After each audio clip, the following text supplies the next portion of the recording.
The Tea Biz podcast delivers tea news that you need to know. A recap of the week's major headlines with commentary and cultural trends hosted by Dan Bolton. It is the voice of origin for tea professionals and enthusiasts worldwide. Tea nourishes and inspires. It is an ancient plant-based medicine that simultaneously heals and energizes the body as it soothes the mind. Making fine tea is a blend of artistry and craftsmanship. The $200 billion tea trade is fundamentally local, yet exerts global influence, employing millions to enhance the well-being of all.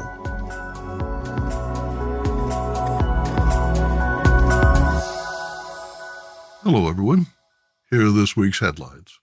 U.S. tariffs loom ominously over the tea trade. The 2024 Leafies award winners are announced, and U.S. FDA orders nationwide chai recall. Plus, tea with a taste of Persia.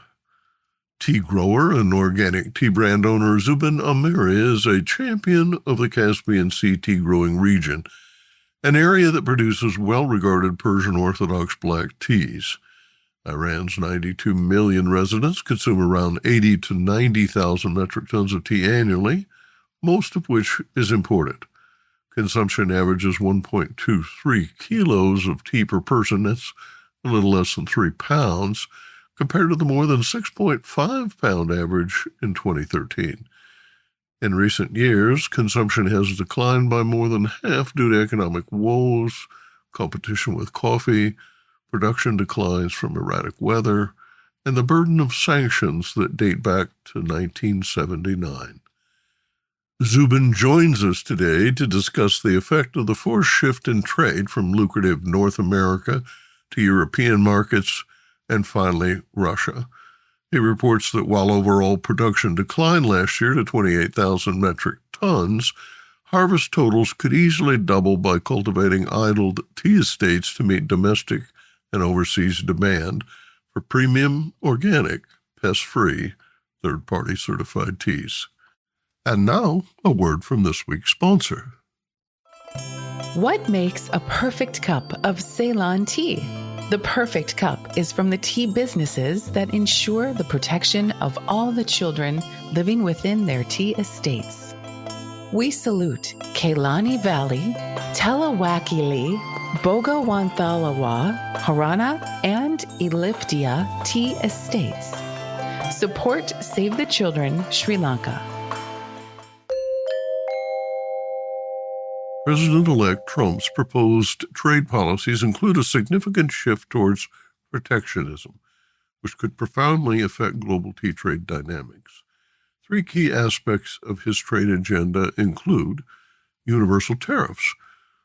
Trump has proposed implementing a universal baseline tariff of at least 10% on all imports with higher rates for countries engaging in unfair practices. This approach encourages domestic production but may increase consumer prices and risks potential retaliation from trade partners. Targeted tariffs on China. Trump has further targeted China with a threatened increase in tea tariffs, currently at 15% on tea, to possibly as high as 60% on Chinese imports, aiming to reduce the U.S. trade deficit and address concerns over China's trade practices. Such measures could escalate tensions between the world's 2 largest economies, potentially leading to a trade war. Finally, restructuring trade agreements. The president-elect said he intends to renegotiate existing trade agreements to favor U.S. interests, potentially leading to increased tariffs and stricter trade terms with Mexico, Canada, and European allies. This could disrupt established supply chains and affect global markets. In September, the Tea Association of the USA firmly pressed the Commerce Department for relief from tariffs imposed during Trump's last term in office. Quote, "Due to the disproportionate economic harm these tariffs have had on the U.S. tea industry and U.S. consumers, our recommendation, once again, is to remove black and green teas, instant tea, and tea extracts from the product lists," end quote. Association President Peter Goji writes, quote, "Our position regarding tariffs on tea remains unchanged," end quote. In 2019, first tea marketing director Jason Walker testified at congressional hearings on proposed tariffs. Quote, "It was our position then, as now, that these tariffs would hurt U.S. tea businesses and consumers more than China's tea industry," end quote. Walker explains that Chinese exports to the U.S., quote, "are a drop in the bucket," end quote, compared to domestic consumption and other trade partners. In the U.S., Chinese tea imports represent about 20% of total tea imports for consumption, comprising 30% of all organic certified tea imports and 30% of all green tea imports. Walker writes that these include uniquely valuable specialty teas produced nowhere outside China. This could be catastrophic for small and medium businesses that offer specialty tea. It would be similar, he writes, to telling dedicated wine customers that their favorite French wines are no longer within their price range and expecting them to be satisfied with Australian wines instead. According to the Consumer Brands Association, food and beverage prices and inflation are expected to increase with tariffs, as tariffs are, quote, "paid by U.S. consumers and by U.S. manufacturers," end quote, not by foreign nations. Despite the likelihood of increased inflation and higher food prices, most U.S. consumers, 56%, favor Trump's tariffs, according to polling reported by Ipsos. In 2018, China retaliated when the U.S. imposed 15 to 25% tariffs by imposing 15 or 25% tariffs on U.S. goods, including pork, fruit, and tea nuts. The UK Tea Academy and Fortnum & Mason Tea announced the winners of this year's Leafies, a global competition to recognize excellence in tea production and retail. The annual competition, now in its third edition, was founded by Jane Pettigrew, tea author, educator, retail consultant, and connoisseur. Judging is by a panel of respected tasters. Teas crafted in Taiwan have done well in previous contests. This year, they were awarded 8 gold medals and 10 received high commendations. Japanese matcha tea maker Yami Tea Kumyon was named Best of Show. Japanese teas won 16 awards with 10 highly commended entries. Sri Lanka has received 7 awards, and India tea maker Jay Shri won 5 awards, the most of any tea producer. A company spokesman at Jay Shri writes, "These awards reflect our commitment to the pursuit of perfection in a teacup, bringing the authentic taste of Assam and Darjeeling to tea enthusiasts," end quote. In the retail categories, Islington-based Katsut, Japanese tea specialist, topped the list of retail winners with 3 awards. Nepal Tea Collective and Sandakapu each won 2 gold awards representing Nepal. The competition is open to tea makers globally and has seen an increase each year in entries from Japan and India, Sri Lanka, China, Nepal, East Africa, and even Portugal, an unlikely origin whose Quinta de Solhao infusions in the non-sinensis categories won top prizes. Innovation is encouraged, and this year's winners include Copenhagen Sparkling Tea's Jasmine Darjeeling Chamomile Tea, sold ready brewed in wine bottles. 2 ventures were also cited for their sustainability and social impact: Kaziyatu in Dar es Salaam, Tanzania, and Kali Tea in Sri Lanka. Business Insights. The Academy produced a lovely video narrated by Will Battle, who describes the judging process on YouTube. You can find a full list of winners at the UK Tea Academy-owned website, theleafies.co.uk. The U.S. Food and Drug Administration announced a, quote, potentially hazardous, end quote, voluntary recall of batches of Oregon chai. Manufacturer My Chai, based in Bend, Oregon, reported potential risk stemming from pH levels above 4.1. The Class 2 advisory indicates temporary or medically reversible adverse health effects. The probability of serious health consequences is remote. The recall is ongoing. No quantities were revealed, but distribution of the chai in half-gallon jugs is nationwide. Batch numbers reveal manufacturing dates in 2021 and expiry dates in 2023 and 2024. The company has asked retailers to remove 10 suspect batches. Consumers may qualify for a refund from the merchant where they purchased Oregon chai. The official FDA notice advises that lowering pH in foods increases the effectiveness of an organic acid as a preservative. Chai has proved problematic with previous recalls in 2022 by Chai Box Tea. And now, a word from this week's sponsor. Hi, I'm Nish. I grew up in an organic tea farm and founded Nepal Tea Collective in 2016. Tea is not just a beverage for me, but a catalyst for social change, sustainably empowering hardworking artisans like my parents for the past 30 years. I'm on a mission to make the whole world aware of the goodness of Nepali teas and the good that comes from supporting growers in this remarkable land. If you haven't tasted Nepali teas yet, you're missing out. Our award-winning teas are making headlines. Find out why. Visit Nepal Tea Collective's website to get a free sample of this extraordinary taste of the Himalayas. That's nepalteacollective.com. Or just send me an email at nish, Nish, at nepalteacollective.com. Cheers.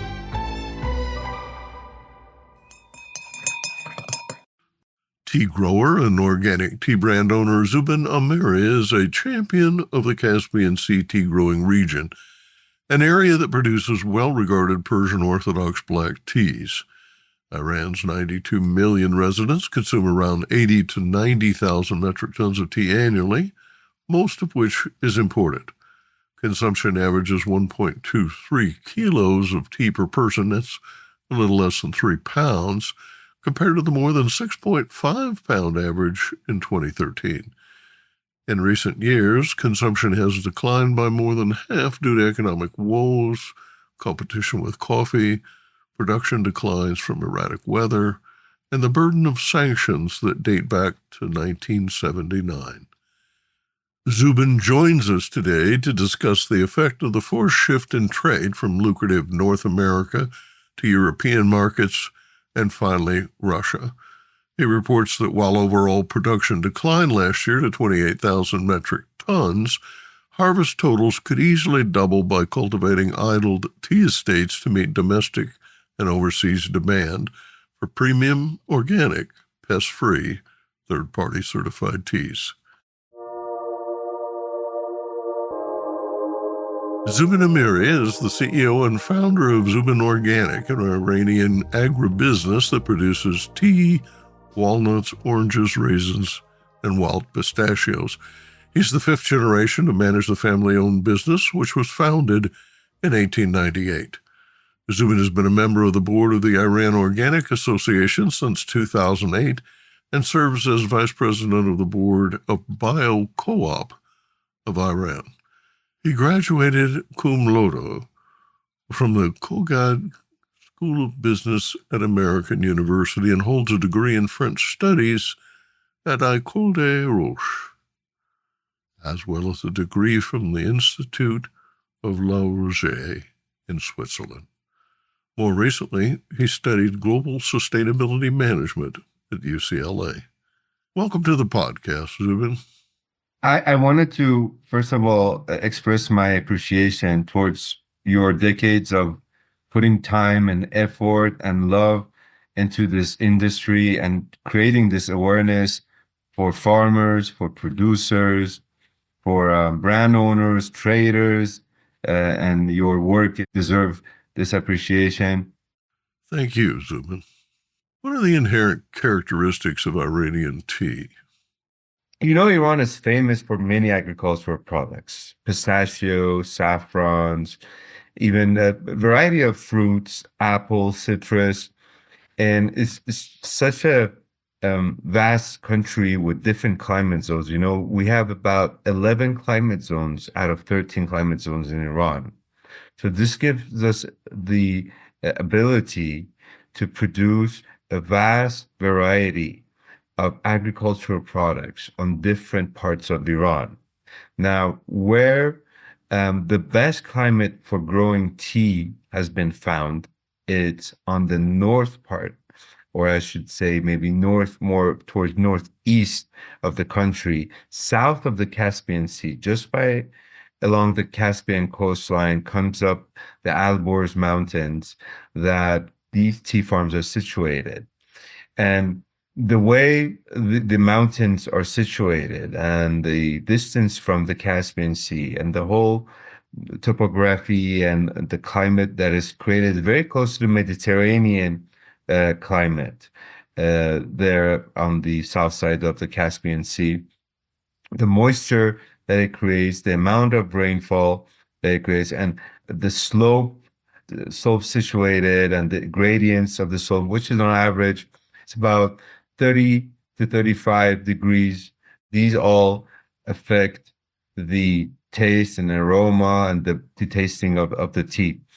We all know tea also really depends how you grow it, not only where you grow it, but how you grow it and how you pluck it and how you transport that plucked tea to a factory and how does that factory really puts the care and attention and love into each processed teas. We produce a mostly orthodox tea in Iran. So we have a witter, and then we have rolling, and then we have oxidation, and then we have drying. So each of these parts of process, you have to follow a certain standard on how you are processing your tea. And in the 80s, Iran's tea industry went from a more traditional processing method to a more mass production machineries and processing. And that's where we lost a little bit of quality. Now, I can tell you in this last decade, we're going back to producing and concentrating more on quality tea. That means we're taking each process of orthodox tea more seriously and try to fine tune that art of, I call it the art of tea. How you process your tea is very important on how you get those extracts on the taste notes. In general, I would say the Iranian tea has different notes of cacao, green pepper, citrus flavor, and a kind of a toastiness that even might remind you of a hochicha tea. We taste different teas from all over the world and really has a unique character, and it's very pleasing and fascinating in terms of notes, the kind of taste you would expect from a fine tea. I see a lot more enthusiastic young entrepreneurs and producers that are getting into specialized teas, handmade teas, and giving more attention to this delicate process of making teas. So that's why we were seeing a lot of good teas coming out now, more higher quality rather than the old strategy of only mass production tea. So I'm glad that we're seeing that has been changed over the years. I want you to elaborate on that briefly, because the tea you describe is exportable at a good price, but it's a highly competitive niche. Another 8 or 10 countries are making orthodox black tea. It takes work to find the right market fit, but regional teas with distinctive, pleasing flavors can create a market globally. Their taste, however, must be distinctive enough so that when someone takes a sip, they exclaim, "Oh my, where did this come from?" So this is what I realized as the 5th generation in this industry, that we were losing the edge domestically, internationally with the type of tea we were producing, which was more as a commodity tea. And that's when I decided to produce the first organic tea in Iran. And that was bringing up one level up in terms of the health consciousness of the type of tea leaves as the raw material that we're using to make it a certified organic tea based on EU standards and the NOP, USDA organic standards. That was the first stage of us trying to hype up the quality that we are producing in Iran.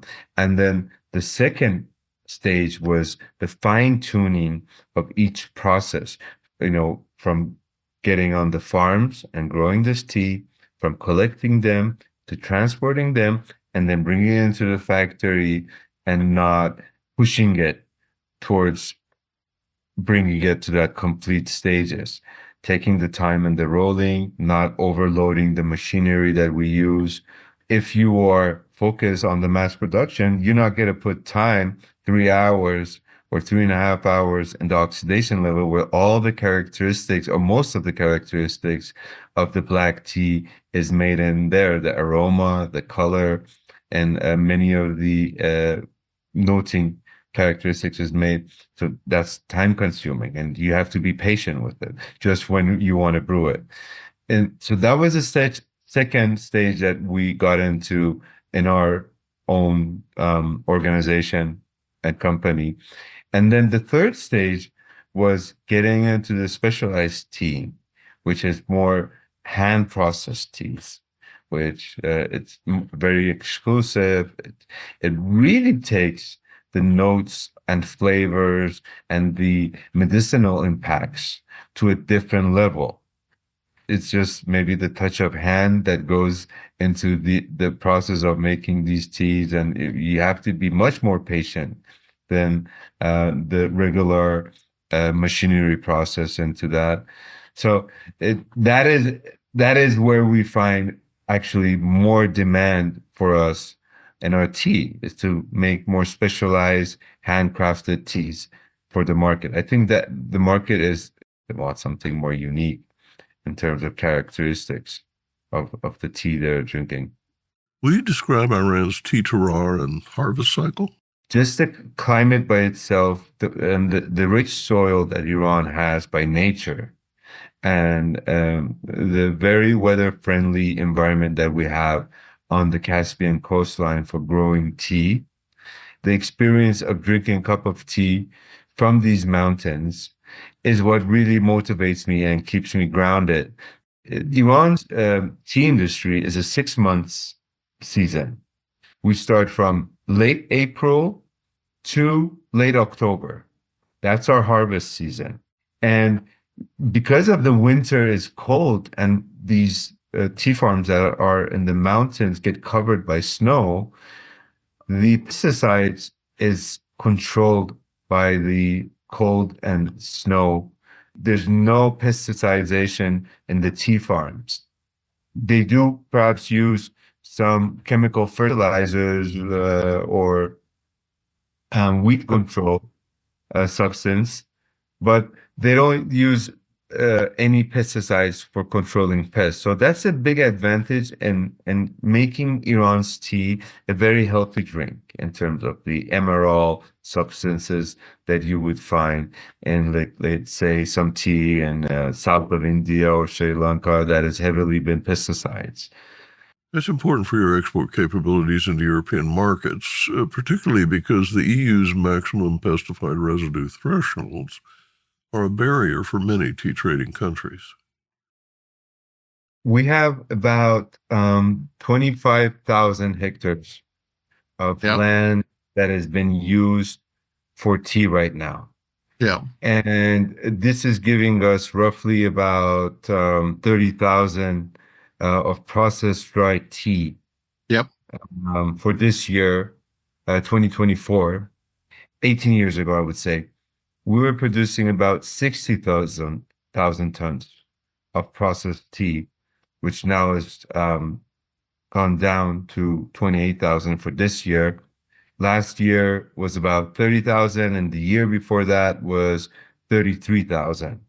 We can say easily this number can be pushed to 50,000, 60,000 hectares of tea farms, which will bring up the production somehow I would say about 70-80% of the consumption can be supplied from the domestic production.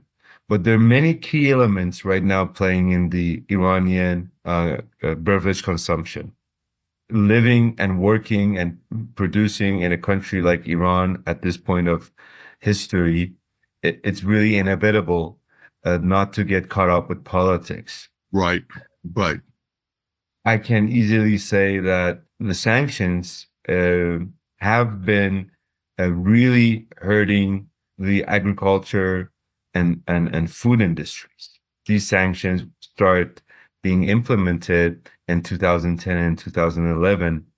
Right. They were probably the last layer of sanctions that were put on Iran for agricultural products.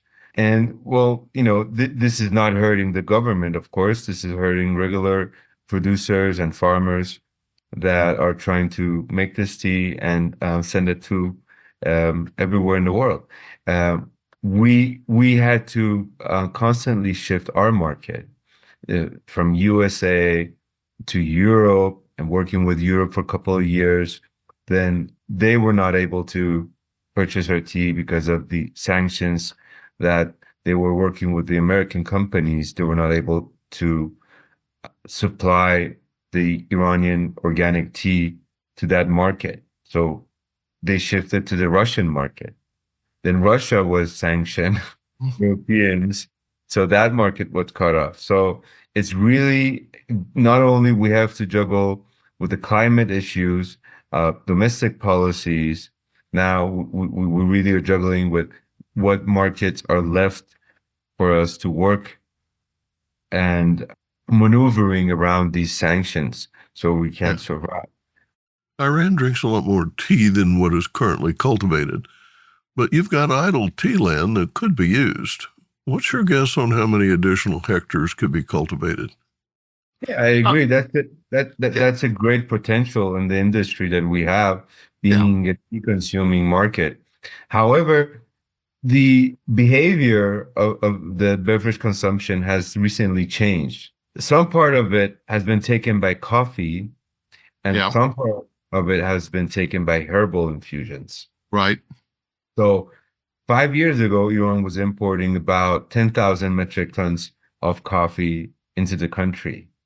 And this year, the import of coffee was about 58,000 tons of coffee. So almost 6 times more than 5 years ago. And so our observation of this is that people are probably switching because, we, like the West had the coffee era. I believe we just were hit by the coffee era here in Iran since let's say the early 1990s, the 2000s, when Starbucks came and everybody, that coffee hype came up. And now we're seeing that coffee era coming and entering Iran.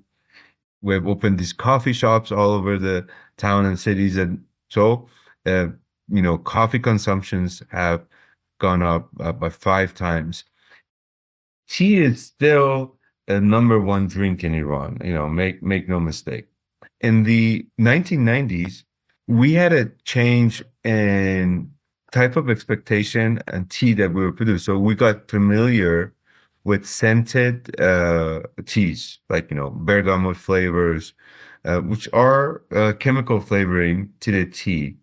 So that's where the consumption went towards these kind of imported teas. But in the last, again, 10, 12, 15 years, we see a switch again. The market has realized that this type of tea perhaps is not the best choice for their health because of the chemical flavors that they're consuming. Let's talk for a moment about the business of tea. Can you make money making tea in Iran right now? It's still, wherever you go, whether you're invited to somebody's house or somebody's office, still tea is the main beverage that is being served. And people crave for their cup of tea of the day to get calm and relax and take the tiredness out of their body. That's how they explain. They say, let's drink a tea. I feel tired. I want the tiredness to get out of my body. So they believe the tea takes out the tiredness from their body and rejuvenates and energizes them again. And the problem is, I think, is mostly the clutter that we have and not having sufficient data and management and import. And most of the years, we're overfloated with imports. Why is this happening? Is because we are selling oil to some countries like Sri Lanka and India and Kenya that because of the sanctions, they cannot pay off us in dollars. They are giving us or paying off our oil with tea, for example, like what Sri Lanka and India and Kenya and these countries are how they're bartering oil with tea, which in that case, that's going to be a lot of tea. When those oil for tea barters occur, it's not a sale to meet market demand. Auction brokers don't assess the quality of each lot, and buyers don't know precisely what they are getting. Meanwhile, arriving containers pile up quickly in the warehouse. It's been a tough ride. I have to be honest, it's not so hard taking it in a couple of years, like let's say 1 or 2 or 3 years. When this gets into a 15, 20 years battle and you just are surviving in that environment, right. It's not an easy situation. The question of shutting down a tea farm was never an option. So we had to continue and get through these new governance that was being imposed and being created either by international policies or the domestic market. It's been very challenging, but again, we say what doesn't kill you only makes you stronger. There's a good future for the Iranian tea to come to be noticed in the world.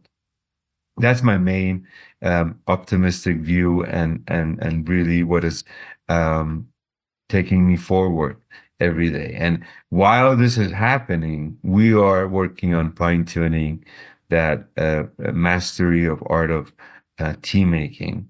When there's a will, there's a way. Doing business in Iran has an extra cost to it.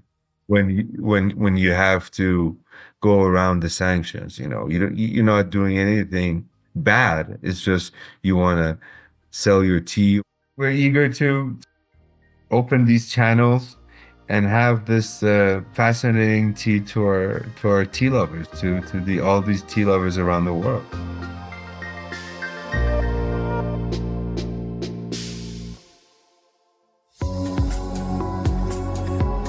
Intrigued by what you heard in today's podcast? Would you like to learn more from our global network of tea biz journalists and tea experts? Remember to visit the Tea Biz website for more comprehensive coverage. That's www.t-biz.com.